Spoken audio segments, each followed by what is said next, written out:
ختم نبوت کا پہلا پہرا یہ ہے کہ شریعت کسی کو پھلانگنے نہیں دینا۔ سنو میری دوستو، قادیانیت نے تو انکار کر دیا، لیکن قادیانیت تک معاذ اللہ انکار ختم نبوت سادے انداز میں حضور کو آخری نبی ماننے کے انکار کا پہلا زینہ ہے خود کو شریعت سے آزاد کرنا۔ جہاں بندہ شریعت میں ڈھیلا ہوتا ہے، ختم نبوت کے انکار کا طریقہ شروع ہو جاتا ہے۔ آپ کو شاید میں سمجھا چکا ہوں، سمجھا سکوں، غور کرو۔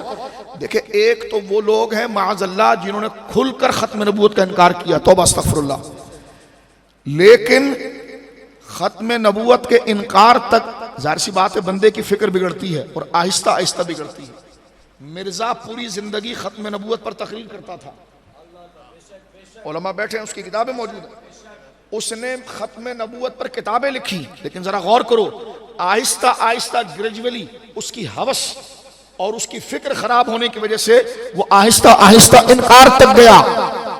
آپ کہیں گے یار، آپ مجھ سے پوچھیں گے کیونکہ یوتھ بیٹھی ہے، تم ہمارا فیوچر ہو، مستقبل ہو، غور سے سنو۔ ذہن میں سوال آئے گا کہ ایک بندہ ختم نبوت پر تقریر کرتا رہا، ہم بھی کر رہے ہیں، علماء بھی کر رہے ہیں، یہ ہم سب کے لیے ڈر کا مقام ہے۔ جن دلائل سے میرے بچوں میں اور آپ حضور کو آخری نبی ثابت کر رہے ہیں نا، مرزا اسی دلائل سے کرتا تھا۔ غلام قادیانی انہی آیات کو پڑھ کر حضور کا آخری نبی ہونا ثابت کرتا تھا، لکھتا تھا، لیکن ایسا بندہ یکا یک ان آیتوں سے پھر گیا۔ غور کرو، غور، میں پریکٹیکل ویزیبل چیزیں آپ کو بتا رہا ہوں، انویزیبل نہیں، ویزیبل چیزیں، آنکھوں کے سامنے کیا چیز ہوئی ہے، غور کرو اس کو، کیونکہ بہت تھوڑی زندگی کے لیے میں اور آپ آئے ہیں۔ اللہ کے دین سے وفاداری کو سنبھالنا ہے۔ کبھی قبرستان میں جاؤ تو 16 سال کا لڑکا بھی دفن ہوتا ہے، 80 سال کا بوڑھا بھی ہوتا ہے، تو موت کسی عمر میں چھوڑتی نہیں ہے، اور قبر کے اندر پھول پتیاں بعد میں، پہلے عقیدہ بخشواتا ہے۔ عقیدہ اگر ٹھیک ہے تو پھول فیض دے گا، عقیدہ اگر ٹھیک ہے تو گنبد فیض دے گا۔ جن اولیاء کی مزاروں پر گنبد ہے تو گنبد ان سے عزت پاتا ہے کہ صاحب عقیدہ لوگ تھے، لیکن آج فیشن چل پڑا ہے کہ ہر ایک کی قبر پر گنبد۔ عقیدہ خراب تھا تو فائدہ سریے والے اور سیمنٹ والے کا ہوا۔ بالکل براڈ مائنڈ ہو جاؤ۔ اب غور کرنا، جو میں بات میرے بچوں بڑے درد دل سے آپ کی خدمت میں آپ کے پاؤں کو ہاتھ لگا کر پہنچانا چاہتا ہوں، غور کیجئے، ایمانوں کی فکر کیجئے، غور کیجئے، ذرا غور سے اور توجہ سے سنیے۔ ایک بندہ غلام قادیانی جو خود میرے بچوں انہی آیات کو پڑھ کر حضور کو آخری نبی تسلیم کرتا تھا، ذرا سوچو تو صحیح، یکایک اس کو کیا ہو گیا؟ کون سی ایسی چیز تھی جو اس کو خراب کر گئی اور وہ ختم نبوت تک کے انکار تک پہنچ گیا؟ پہلی چیز تھی، شیطان سب سے پہلے میرے اور آپ کے دماغ میں جو زہر کا پہلا قطرہ گراتا ہے وہ شریعت کو ہلکا جاننا۔ شریعت یہ کہہ رہی ہے، چھوڑو جی برادری یہ کہہ رہی ہے، ہمارا پیر یہ کہہ رہا ہے، ہمارا مولوی یہ کہہ رہا ہے، ہمارے شاہ جی یہ کہہ رہے ہیں۔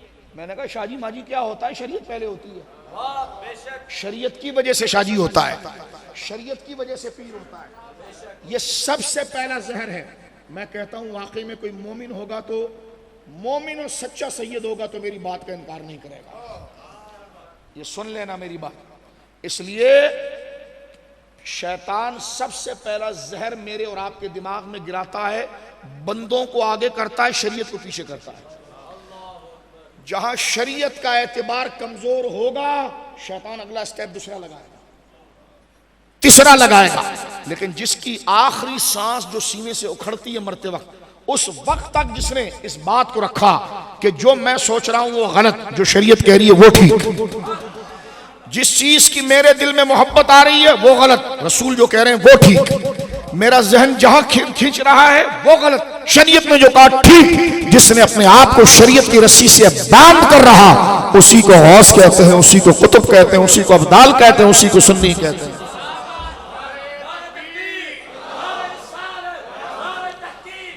آج تم ختم نبوت کانفرنس سے کرواتے ہو، بعض میں تفضیلی پیروں کو کہتا ہوں تمہارا منہ ہی نہیں ہے، تم خود کو اس کانفرنس سے ہٹاتے ہو.